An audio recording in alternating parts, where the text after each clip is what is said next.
Okay, magandang umaga muli mga kapatid. Magpapatuloy tayo sa ating pong series sa Book of Numbers. As I have promised, we will continue our series starting this month. So nag-break tayo ng 1 month. And here in the Book of Numbers, medyo mahaba-haba na yung ating pag-aaral. As you see, this is our part number 31 ng ating long journey in this book. Now, itong Numbers chapter 26 ay merong 65 verses. At karamihan sa mga bababasa natin dito ay purong mga pangalan. Mga pangalan sapagkat ito ay pangalawang census na ginawa sa buong bayan ng Israel while they are now doon sa threshold ng patungo ng Promised Land. So, nung tiningnan ko at binasa ko ito, mga 12 minutes. No, ang pagbasa, 12 minutes, dire-diretso. So, just for the sake of time, ay babasahin ko lang ang ilan sa mga verses, and then para sa iba sa inyo, I know na you are also reading the book of Numbers, please read ang bawat bahagi sapagkat bahagi ito ng salita ng Diyos. So, at this time, I will be reading verses 1 to 4 and ilalagay sa ating screen yung ilan sa mga babasahin lang natin. Okay, babasahin ko sa Tagalog. At nangyari, pagkatapos ng salot, nagsalita ang Panginoon kay Moises at kay Eleazar, anak ng paring si Aaron na sinasabi, bilangin mo ang buong kapulungan ng mga anak ni Israel mula sa 20 taong gulang pataas, ayon sa sambahayan ng kanilang mga ninuno, ang lahat sa Israel, si Moises, at ang paring si Eleazar ay nakipag-usap sa kanila sa mga kapatagan ng Moab, sa tabi ng Jordan, sa Jericho, na sinasabi, bilangin ninyo ang bayan mula sa 20 taong gulang, pataas, gaya ng iniutos ng Panginoon kay Moises, ang mga anak ni Israel na umalis sa lupain ng Ehipto ay ang mga ito. Now, verse 9, ang mga anak ni Eliab ay sina Nemuel, Datan, Abiram. Ito ang Datan at Abiram na pinili mula sa kapulungan na siyang naghimagsik laban kay Moises at laban kay Aaron sa pangkat ni Korah nang sila'y naghimagsik laban sa Panginoon.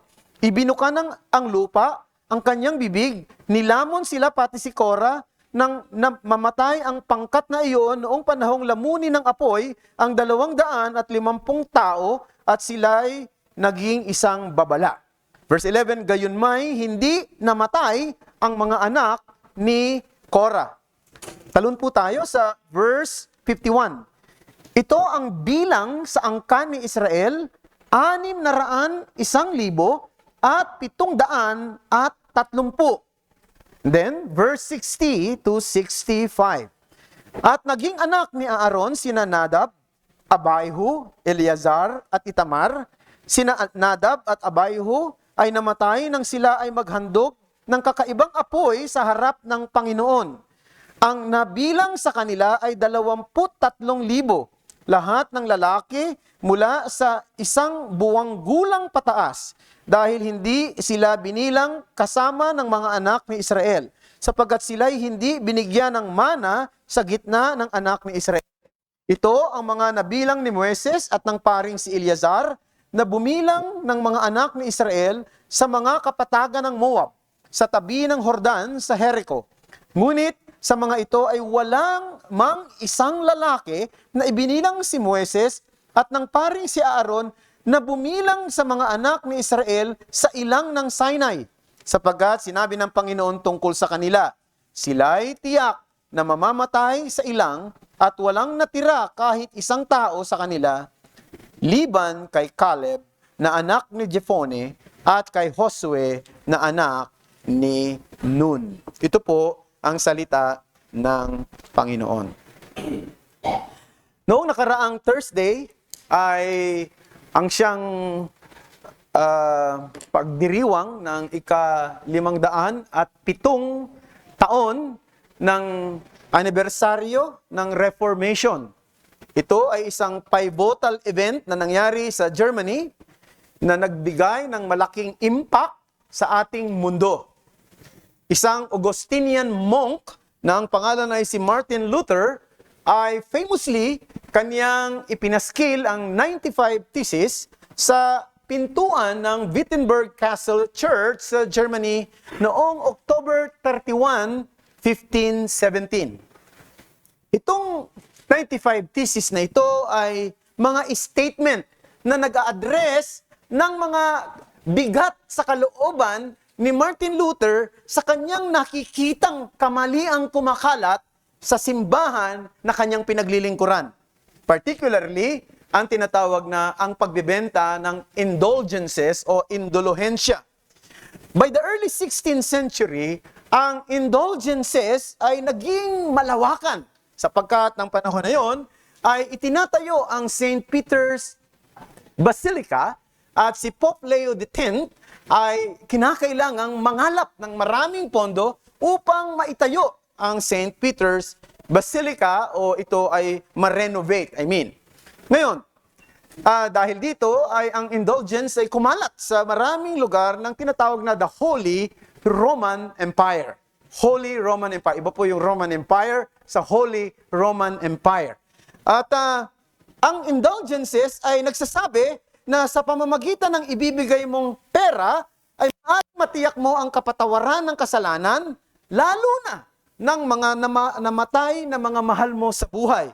So, sa pamamagitan ng mga indulgences ay maaaring matiyak na ang isang namatay na mahal mo sa buhay, mga kamag-anak mo o sino man, ay matiyak mong makakaalis sila doon sa purgatorio at papasok na sila sa kalangitan. Merong isang kilalang tao na nung panahon na yon ay nakarating na, isa sa mga envoy ng Pope na nangangalap ng tinatawag na indulgences ay nakarating na sa Germany na ang pangalan niya ay si Johann Tetzel. Si Johann Tetzel ang nag-popularize ng isang slogan na when a coin in the coffer rings, a soul from purgatory springs. So yun ang kanyang magandang slogan para ma-attract ang marami na magbigay ng bumili ng indulhensya. Siyempre, ito ay may appeal sa maraming mga tao sa simbahan na nag-aalala marahil. Nasaan ang kanilang mga mahal sa buhay na namatay na? Sila ba ay nandoon pa sa purgatorio o sila ba ay nakapasok na ng langit? At sa pamamagitan ng indulhensya, ay maaari makatiyak na sila na ang kanilang mga mahal sa buhay ay nakarating na sa langit. At dahil doon, ito'y naging mabigat sa puso ni Martin Luther sapagkat nakita niya ito isang mali. Ito ay isang katuruan na hindi itinuturo ng banal na kasulatan. Kaya yon ang kanyang ginawa. Noong October 31, 1517, ay ipinaskil niya ang kanyang 95 thesis sa Wittenberg Castle sa Germany. At dahil doon, ito'y nagsilbing siklab o spark sa marami. Nagkaroon ng malaking pagbabago na nauwi sa tinatawag na the rediscovery of foundational biblical truths.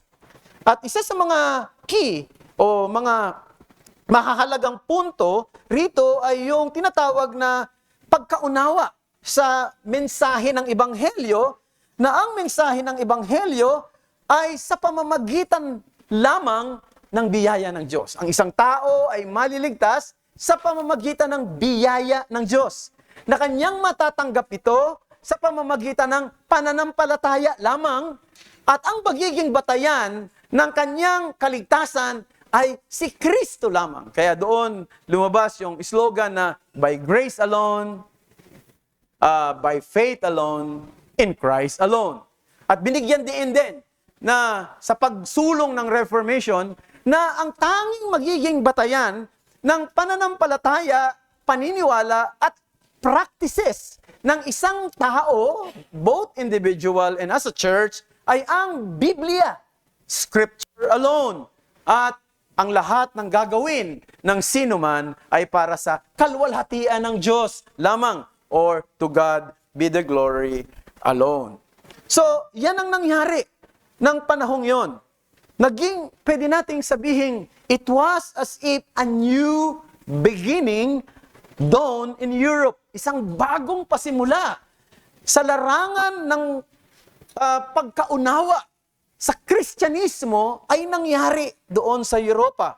Naging isang siklab ito na kumalat, na sinasabi nga ng maraming mga historian, it turns Europe upside down. No? Ito'y nagbigay ng interes sa marami patungkol sa biblical teachings on doctrines and practices. Now, binanggit ko yung bagay na yan sapagkat dito sa Book of Numbers chapter 26, pwede rin nating sabihin, it is a new beginning for the Israelites. Isang bagong pasimula rin ito sa mga Israelita. Isang henerasyon, isang bagong henerasyon na ngayon ay nasa threshold ng bagong buhay. Matatandaan ang unang henerasyon na lumabas doon sa Ehipto, lahat sila ay hindi nakapasok sa lupang pangako. Sila ay namatay sa ilang at hindi tinanggap ang promised land. Yung mga nandoon sa chapter 13 and 14, pinag-aralan natin noong nakaraan, yung mga 12 spies na nag-spy doon sa promised land. Walang sino man sa kanila nakapasok, maliban lamang kay Joshua at kay Joseph. Silang lahat ay namatay doon, Joshua and Caleb, Sorry. Alam ko nakangiti ng iba sa inyo, no? Nakamali na naman si Pastor. Marami sa kanila namatay na doon sa ilang under God's judgment. Of course, sa panahong ito, sa chapter 26, nandito pa si Moses, buhay pa siya, si Joshua, at saka si Caleb. Ngayon, nagbigay uli ng panuntunan na magkaroon ng census. Ito yung census, pangalawang census. So napansin ninyo na pag-aralan natin noong nakaraan, sa una pang bahagi ng Book of Numbers, pinag-aralan natin, binasa natin yung census na ginawa na sa unang 4 na chapters ng Book of Numbers, napakahaba nun, no? At ngayon, ang pangalawang census. So 40 years ago, nagkaroon ng census, at doon sa opening Book of Numbers, and then, today, binasa natin, another census after 40 years. So, we will reflect some lessons from the census conducted at the dawn of the new beginning for Israel's second generation. And the message that I want to emphasize this morning is this: God is faithful to those He blesses with His favor, yet He never ceases to warn them against sin. Ang Diyos ay tapat sa mga pinagpala niya ng kanyang biyaya. Ngunit hindi niya kinakalimutang lagi silang paalalahanan patungkol sa panganib ng kasalanan. God is faithful to those He blesses with His favor, yet He never ceases to warn them against sin. I have 3 headings. No? First, we will be looking at the showcase of God's faithfulness. The showcase of God's faithfulness. And then, we will be looking at the solemnity of God's forewarning. And last but not the least, the sign of God's favor. First, the showcase of God's faithfulness. Isang bagong henerasyon ito. Ngunit ito ay isang henerasyon na hindi hiwalay sa naunang henerasyon. Tandaan natin. No, hindi sila separate. Sila ay mga descendant ng naunang henerasyon. Sila ay mga anak at apo nung mga unang lumabas doon sa Ehipto na tumawid sa dagat ng pula o Red Sea. No? Maraming pagkakataon na ang Diyos ay nagbabanta na lipulin na ang lahat ng mga taong ito at magsimula na ng isang bagong bayan sa pamamagitan ni Moises. Ngunit, laging naaalala ng Diyos ang kanyang pangako kay Abraham. Dapat siyang maging tapat sa kanyang pangako kay Abraham. At totoo naman, sapagkat ang Diyos ay tapat sa kanyang pangako. Hindi niya tatalikuran ang kanyang pangako kay Abraham at sa kanyang lahi. Kaya sa kabila ng kanilang mga kasalanan at kawalang katapatan, ang Diyos ay tapat pa rin sa pagpipreserve ng bayang ito. Bagamat ang unang henerasyon ay nawala na at hindi na nakarating sa lupang pangako dahil sa kanilang pagsuway. Isang bagong henerasyon. At ang identification na binanggit dito sa chapter 26 verse 2 sa bagong generation ay the congregation of the people of Israel. Ang kongregasyon ng bayan ng Israel. Mga galing sa lahi noong naunang henerasyon, no, na namatay, pero narito ngayon ang isang bagong henerasyon na magmamana ng pangako ng Diyos sa kanila. Now, paano natin makikita yung katapatan ng Diyos dito sa pangalawang henerasyon? Kikita natin doon sa tinatawag na continuity between the new and the previous generation, no? In terms of the overall total in the second census, sapagkat yung overall total ng second census ay identical halos doon sa first census. Yung unang census, mga kapatid, na naka-record sa chapter 1 verse 46, ilan daw ang binibilang kasi doon, mga lalaki lang, ha? Hindi binabilang yung mga babae. Hindi dahil sa walang halaga yung mga babae sa kanila, no? Kaya nga gusto kong sabihin, milyon sila. Milyon sila nung umalis sila sa Ehipto. Marami talaga sila. Ang binilang lang dito yung edad na 20 na mga lalaki pataas. Kasi sila yung magiging fighting men. Magsisilbi rin silang mga kawal, tagapagtanggol, no, sa kanilang bayan, no, kapag humarap sila sa mga pakikipagdigma. So yun ang binibilang. At ang bilang ng mga fighting men sa unang census, 603,550. Ngayon dito sa binasa natin, nandoon sa verse 51, 601,730 men. So makikita natin halos walang pagbabago. Merong konti lang, slight lang yung difference. 603,550, yun yung unang generation ng mga fighting men, aged 20 years old up, and then dito naman, 601,730 men. So halos identical ang punto ko, kaya ako binabanggit yan, na sa kabila ng ang mga taong ito ay hindi naging tapat sa kanilang tipan sa Diyos, ang Diyos ay tapat pa rin sa kanila. Pinreserve pa rin sila. At ang kanilang bilang ay sapat pa rin para maging formidable army sila. Maging sapat sila sa pakikipagdigma.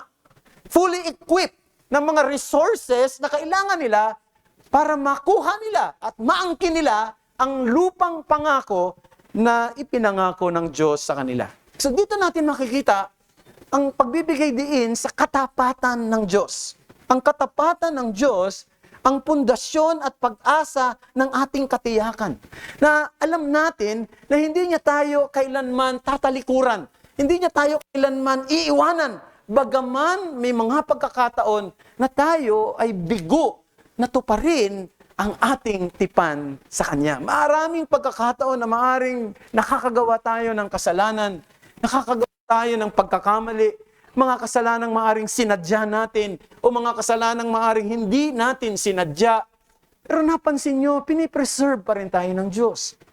Hindi niya tayo iniiwanan. Kung ipagbabatayan ng Diyos, ang kanyang preservation sa atin, sa performance natin, wala na tayong lahat dito ngayon. Right? Sapagat alam natin sa araw-araw ay nagkakamali tayo, nagkakasala tayo.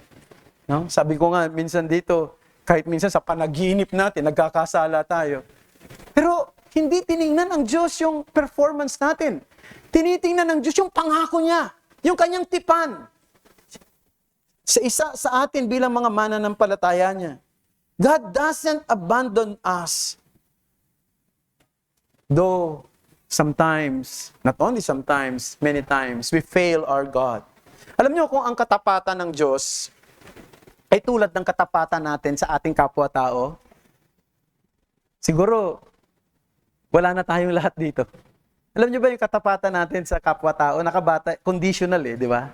Di ba, pagka ikaw, nangako o may commitment sa isang tao, kahit na yan ay asawa mo, o anak mo, o kaibigan mo, o kapatiran mo, o kasama mo sa trabaho, kung sino man yan, kapag yan ay gumawa ng mali, at kapag yan ay gumawa ng mga bagay na madidisappoint ka, siguradong magbabago yung treatment mo sa kanya Magbabago yung pagtingin mo sa kanya, eh. Magbabago yung pananaw mo eh. Tama ba?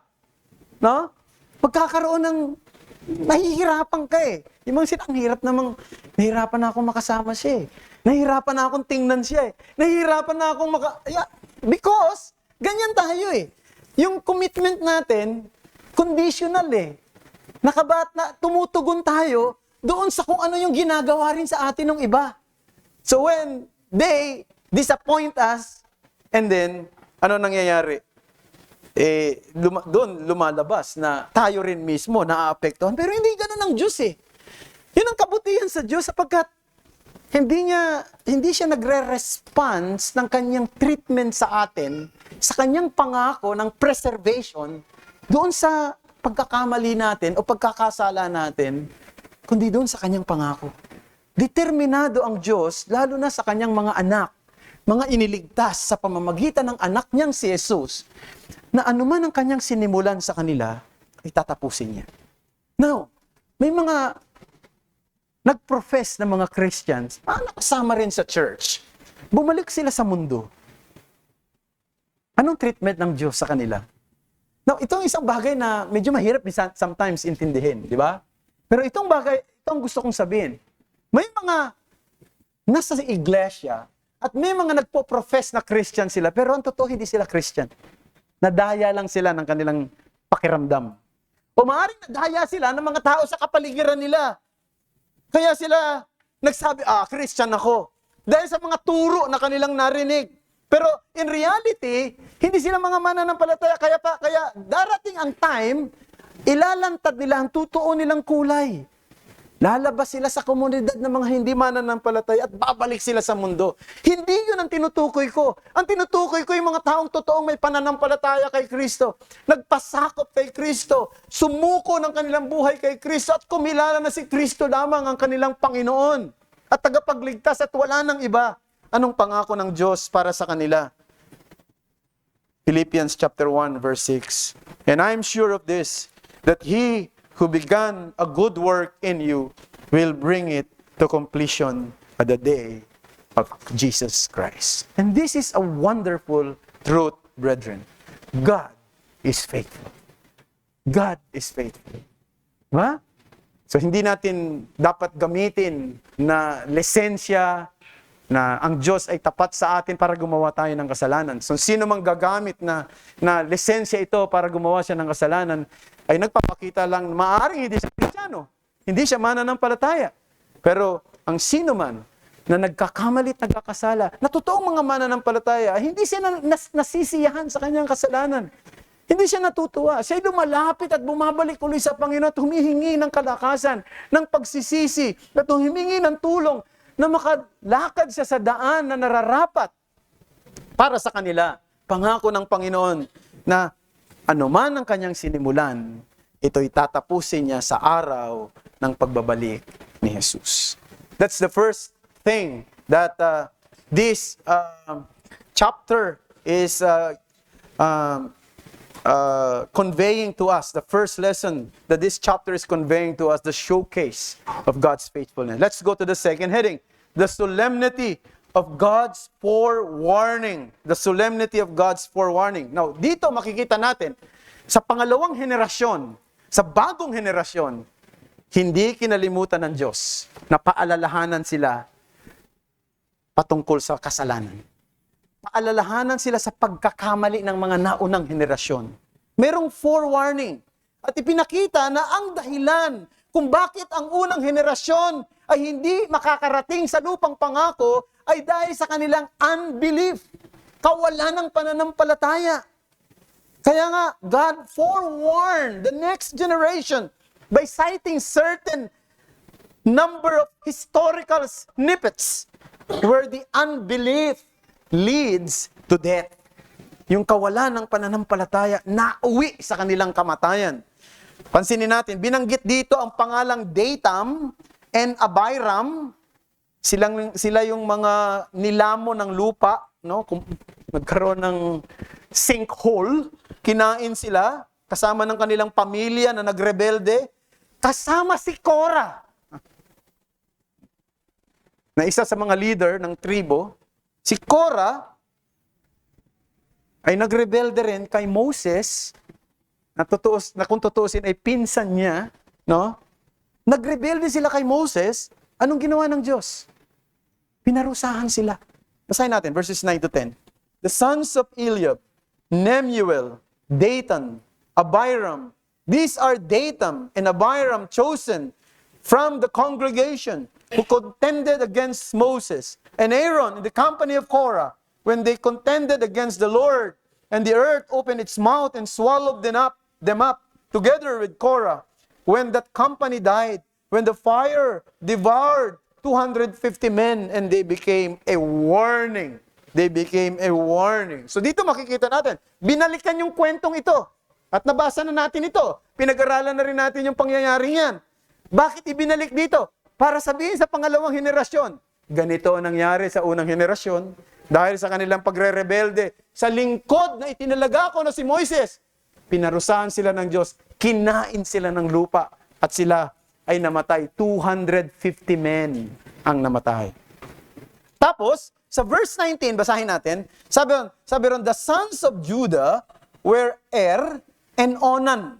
And Er and Onan died in the land of Canaan. Now, itong bahaging ito, interesting ito, mga kapatid. Kasi hindi nyo mababasa ito sa Book of Numbers. Yung kwento patungkol kay Er at Onan. May matatandaan ba kayo nung pinag-aaralan natin? Wala naman dito yung kwento kay Er at Onan. Sino ba tong si Er at Onan? Ito yung mga anak ni Huda.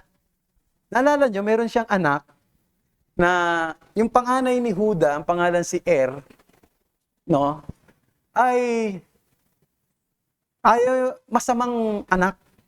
Masama siya talagang tao. At dahil doon, napapabayaan niya yung kanyang asawa. Pinatay siya ng Diyos. Pangalan ng asawa niya ay si Tamar.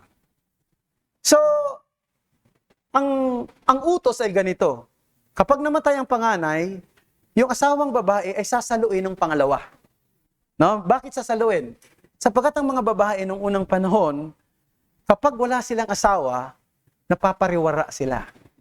Madalas, nagiging prostitute sila. Walang sasalo sa kanila. Ngayon, ang sasalo ay si Onan. Ang ginagawa ni Onan, hindi niya, ayaw niya magkaanak dito kay Tamar. Kaya, ang ginagawa niya ay, alam mo na, may yung ginagawa na tinatawag nila na yung kanyang similya sa pagkalalaki niya, itinatapon niya, ayaw niyang magkaanak kay Tamar. At dahil doon naghalit ang Diyos sa kanya, dahil disobedient siya, pinatay siya ng Panginoon.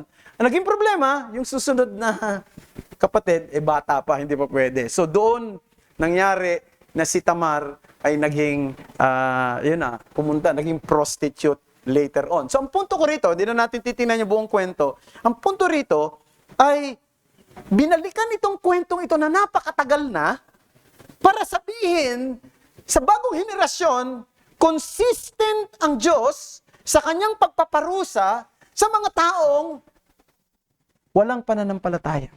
Sa mga taong walang pagsunod sa Kanya. Consistent siya. Noong una pa.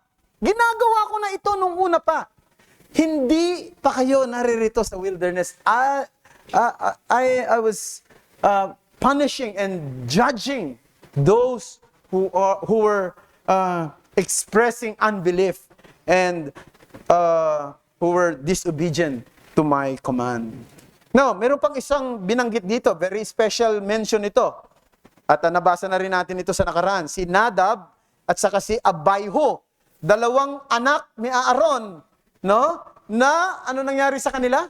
They were consumed by fire when they offered a strange fire or unauthorized fire. Sa verse 61, nagalit ang Diyos kay Nadab at Abihu. Imagine mo, sinasabi niya, tandaan nyo, itong si Nadab at Abihu, sila ay sa lahi ni Aaron.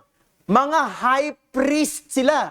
Pero itong mga high priest na ito, hindi ko kailanman kinonsinti ang kanilang ginawa. Nung sila'y naghandog ng apoy na hindi ko inuutos, kahit na hindi ko pinagbabawal, anong ginawa ng Diyos? Pinatay sila. Right there and then. Of course, doon natin hinalaw yung doktrina natin na regulative principle of worship. So, binanggit uli yun. And then, verses 64 to 65. Basahin natin. But among this, there was not one of those listed by Moses and Aaron, the priests, who had listed the people of Israel in the wilderness of Sinai, for the Lord had said of them, they shall die in the wilderness. Not one of them was left, except Caleb, the son of Jephunneh, and Joshua, the son of Nun. So ano sinasabi? Alam mo, walang may isang leader mula sa mga tribo ang napabilang dito sa census. Anong sinasabi niya?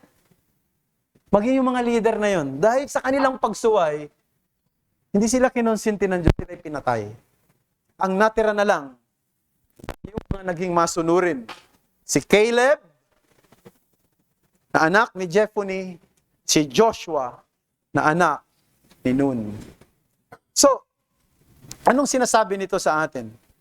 Sinasabi ng pangyayaring ito na ang Diyos ay nagbibigay ng babala laban sa mga sumusuway sa kanyang kalooban, naghihimagsik sa kanyang kalooban, sumasamba ng hindi tama, no? Hindi ayon sa kanyang kalooban, at sumasamba maging sa mga Diyos-Diyosan. Sinasabi ng salita ng Diyos, He will never leave them, He will never leave the guilty unpunished. Kailanman na hindi sila kukonsintihin ng Diyos, sila ay parurusahan ng Diyos. Warning ito, mga kapatid. This was a warning to the second generation of Israel. But it is also a warning for us today. Ito rin ay babala sa atin ngayon. Anong ibig sabihin? Dapat nating seryosohin ang ating pagsamba. Dapat nating seryosohin ang ating paglilingkod sa Kanya. Dapat tayo maging attentive sa kalooban ng Diyos, sa Kanyang nakasulat na salita.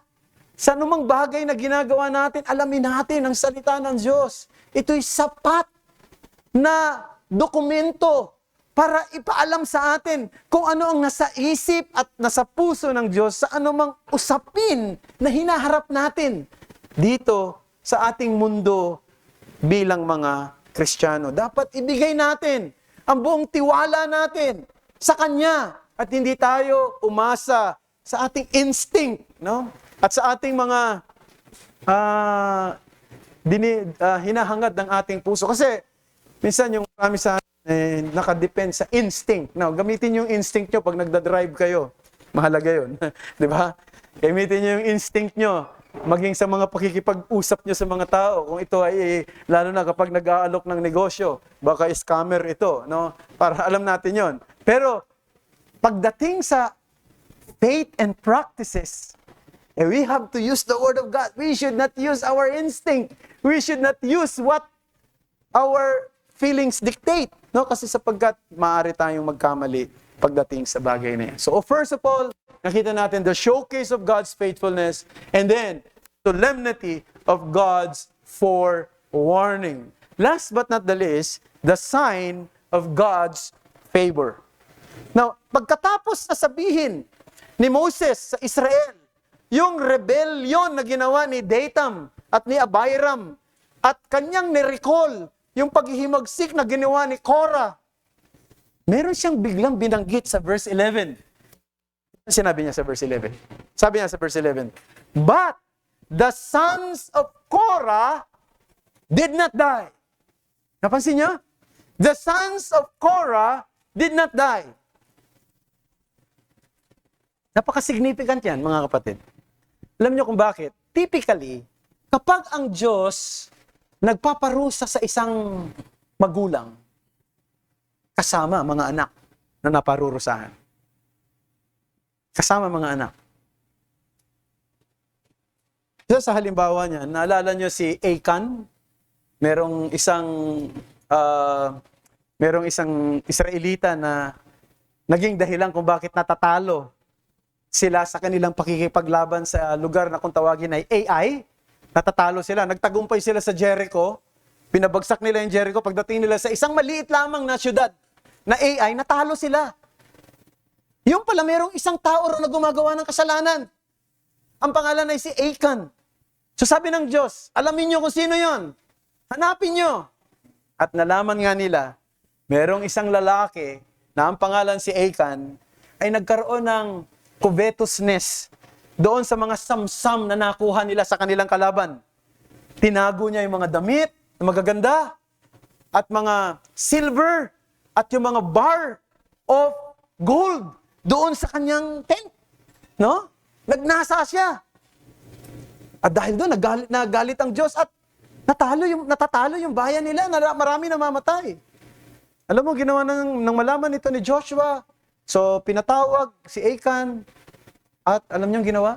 Binato si Achan hanggang sa mamatay kasama ng kanyang asawa, kasama ng kanyang anak na babae, kasama ng kanyang anak na lalaki. Ano ibig sabihin? Damay silang lahat sa parusa. Pero bakit sa pagkakataong ito, sabi, si Korah na nagrebelde sa Diyos, hindi namatay yung kanyang mga anak at binigyang diin. That the sons of Korah did not die. Now, hindi ko alam ang dahilan. Hindi sinabi sa Bible. Bakit pinreserve ng Diyos ang mga anak ni Korah? Pero dito natin makikita yung hiwaga ng pagkilos ng Panginoon. Bakit? Alam niyo ba mga kapatid, na sa ating Book of Psalms, 11 sa Book of Psalms ay sinulat ng mga anak ni Korah. Psalms 42, Psalms 44, Psalms 45, Psalms 46, Psalms 47, Psalms 48, Psalms 49, Psalms 84, 85, 87, 88. 11 salmo. Sinulat ng mga anak ni Korah. Mga salmo na inaawit para sa pagpupuri, sa pagsamba ng Israel sa Diyos, at inaawit pa rin natin ng ilan doon. At yung isa sa mga inawit natin kanina, Psalms 42. As the deer panted for the water, so my soul pants for you, O God. Psalms 42. Sinulat ng mga anak ni Korah. Anong gusto kong sabihin? Dito makikita natin na ang Diyos ay kumikilos sa isang mahiwagang paraan. God works in a mysterious way. Bakit pinayagan ng Diyos na mapakinggan mo ang salita niya ngayon, samantalang ang iba ay hindi nakakapakinig? Bakit binigyan ka ng liwanag ng Diyos para maintindihan mo ang kanyang salita at ang kanyang ebanghelyo, samantalang marami hanggang ngayon ay walang naiintindihan at nasa isang kalalagayan na kung tawagin ay uncertainty? Bakit binigyan ka ng Diyos ng kaloob ng pananampalataya samantalang ang iba ay hindi? Bakit pinili ka ng Diyos sa kabila ng iyong pagiging makasalanan at pagiging rebelde samantalang ang iba ay nilagpasan ng Diyos? Bakit ikaw ngayon ay nasa daan patungo sa walang hanggang kalwalhatian samantalang ang iba ay kinakailangan pang sagipin, iligtas sa pamamagitan ng ebanghelyo na dapat nilang mapakinggan? Ang tanging sagot ay ang biyaya ng Diyos. The favor of God. The grace of God. Yan lang ang tanging sagot sa lahat ng yan. Kaya salamat sa Diyos sapagkat tayo ay napabilang sa kanyang biniyayaan. Pero baka ngayon nakikinig ka pero baliwala sa iyo yung napapakinggan mo. Hindi mo naiintindihan. O maaring pumupunta ka rito dahil bahagi lang ng iyong nakagawian. Sana hindi. Sana kung hanggang ngayon ay wala ka pa sa Panginoong Kristo, ito'y pagkakataon para sa iyo na magsiyasat ng iyong puso sapagkat napakahalaga nito. Buhay at kamatayan ang nakasalalay rito. Sana hingin mo sa Panginoon na ikaw ay bigyan ng liwanag, bigyan ng unawa, bigyan ng konbiksyon. Maawain ng Diyos. Ibigay sa iyo ang kaligtasan na kailangan mo. At sana ay lumapit ka sa Kanya sa daan ng pananampalataya at pagsisisi at tanggapin mo ang biyaya ng kaligtasan tinanggap ng marami sa atin dito. Marami pong salamat sa inyong pakikinig. Tayo po ay manalangin. Salamat po aming Panginoong Diyos sa mga salita mo na aming napagbulay-bulayan sa umagang ito. Sana nga aming Panginoon ay lalo naming na-appreciate sa kabila ng ang aklat na ito at ang chapter na ito ay isinulat ng napakatagal na at minsan na tinitingnan namin na parang walang kabuluhan ng lahat ng ito dahil puro pangalan lamang na hindi na naman namin kilala ang marami dito. Ngunit napakabuti ninyo sapagkat alam namin ang salita mo ay merong layunin kung bakit isinulat. At ipinakita mo ang mga mahahalagang leksyon patungkol sa iyong katapatan, patungkol sa pagbibigay mo ng babala sa kasalanan, at patungkol sa kadakilaan ng iyong biyaya ng kaligtasan. Purihin ang iyong pangalan. Ito ang aming samo at dalangin na sana'y kami na mga nakaunawa ng iyong biyaya ng kaligtasan ay patuloy na mamangha at mauwi ang pagkamangha sa patuloy na hangarin at kauhawang ikaw ay sambahin at paglingkuran in the best that we could. Ito ang aming dalangin in Jesus' name. Amen.